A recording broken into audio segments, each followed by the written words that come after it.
Bonjour à tous, j'espère que vous allez bien. Nous nous sommes intéressés au Varactyl lors de l'épisode précédent. Eh bien, je vous propose de découvrir une autre créature du Tapao apparaissant dans la revanche des Sith, le Dactylion, dans ce nouvel épisode de Créature d'une galaxie lointaine.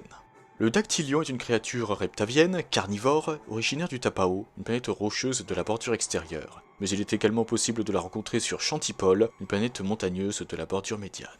Ses ailes capturent les courants ascendants thermiques provenant de l'intérieur des gouffres du Tapao, ce qui lui permet de voler jusqu'à la surface de la planète. Quant à ses griffes, celles-ci lui permettent d'escalader les parois des gouffres. Par ailleurs, le Dactylion dispose de 2 cornes à l'extrémité de son bec, lui permettant de se défendre et de se battre. Autrefois, ces créatures se nourrissaient de paoan et d'utei, mais aussi de Varactyl. Cependant, les utei finirent par les apprivoiser en les nourrissant de viande, et les Dactylions servent désormais de monture aux habitants de la planète, comme nous avons pu le voir dans la revanche des Sith lors de la bataille du Tapao.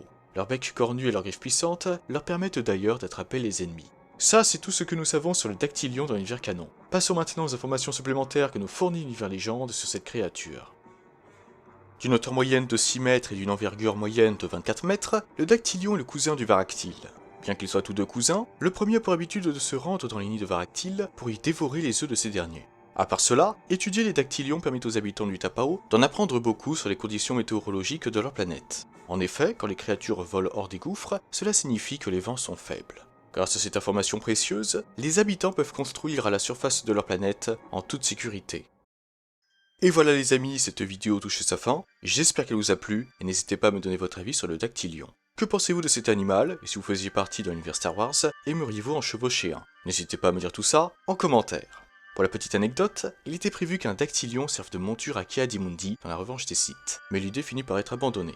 Sur ce, je vous souhaite une excellente journée et une excellente soirée, que la force soit toujours avec vous, et moi je vous dis bye.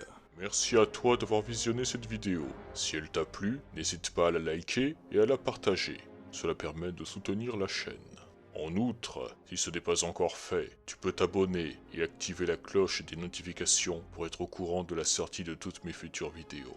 Sur ce, que la force soit avec toi, à jamais.